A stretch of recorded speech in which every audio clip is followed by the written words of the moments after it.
Well, hello to you.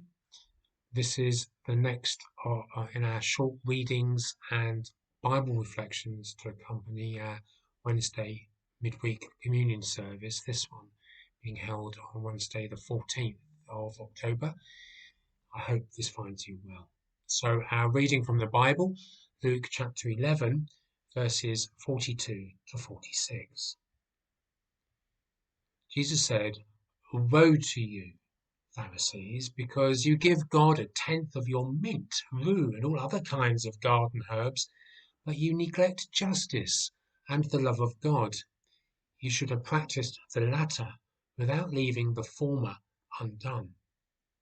Woe to you, Pharisees, because you love the most important seats in the synagogue and respectful greetings in the marketplaces. Woe to you, because you are like unmarked graves, which people walk over without knowing it." One of the experts in the law answered him, "Teacher, when you say these things, you insult us also."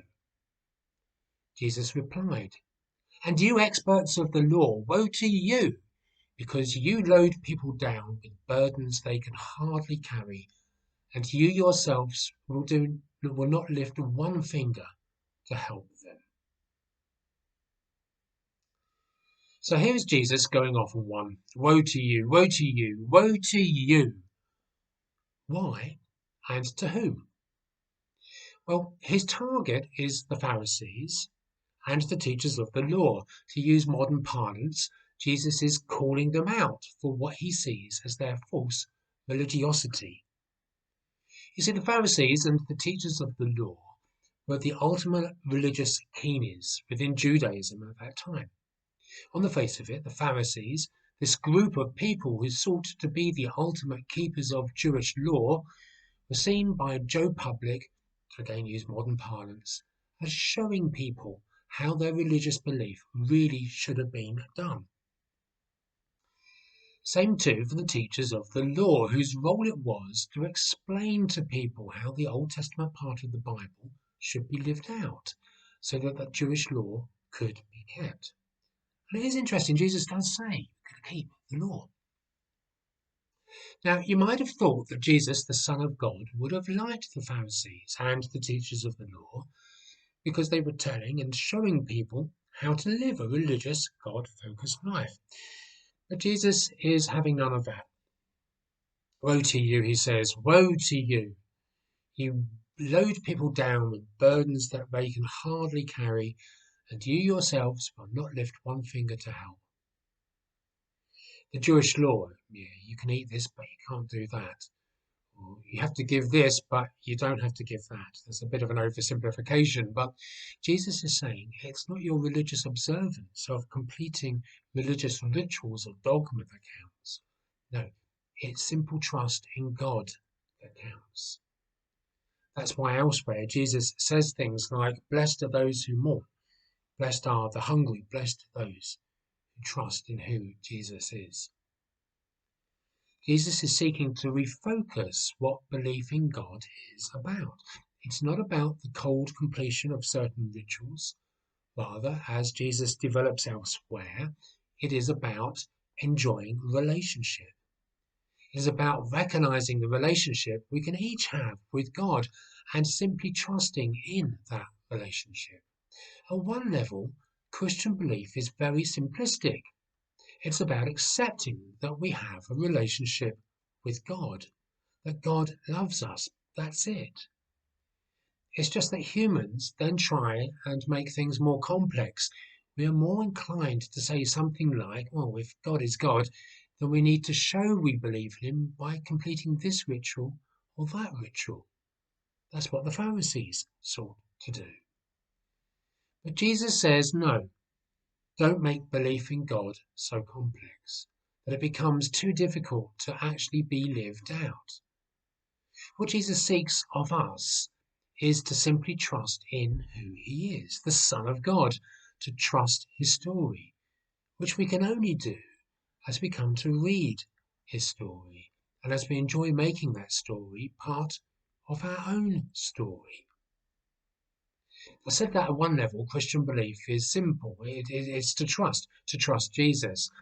Yet it is also very demanding, because to simply trust rather than to complete rules and regulations like the Pharisees actually is very challenging.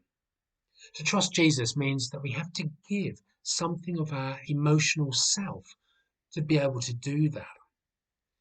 Christian belief is emotional. That's one of the reasons why discussions about music in church can get so heated, as that's about how we express the emotional side of our need to trust Jesus. Christian belief can never simply be about completing a rule or ritual, and that being it. To give of yourself to another is costly. We give to others out of love. And Jesus asks us to trust him, to follow him, to ultimately love him, because he loves us. He gives to us. Yes, this is a reading where we see Jesus sounding off at the Pharisees and the teachers of the law, and he does so because there is a real deep challenge here.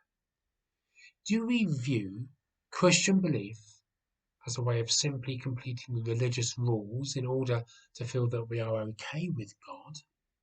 Or do we view Christian belief as simply trusting Jesus? That is what it is.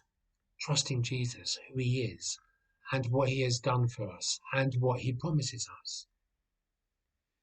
A final thought, which I've already alluded to. To begin to trust Jesus needs us to know who he is, to know his story. And the only way we can do that is actually to read the story for ourselves. Now, that is not me setting out a religious obligation. It is simply, if you want to trust Jesus, you have to know what his story is. If you want to trust Jesus more, can I suggest that a great point to start with is to read the Gospels in the Bible, Matthew, Mark, Luke, or John. Build up a picture of who Jesus is in your mind for yourself from reading for yourself. The wonderful thing is it doesn't matter how many times that you have read them, there is always more to discover and therefore more to trust in who Jesus is. Then you have the real information from which to trust in who Jesus is. So, how's you doing in reading and in trusting Jesus' story?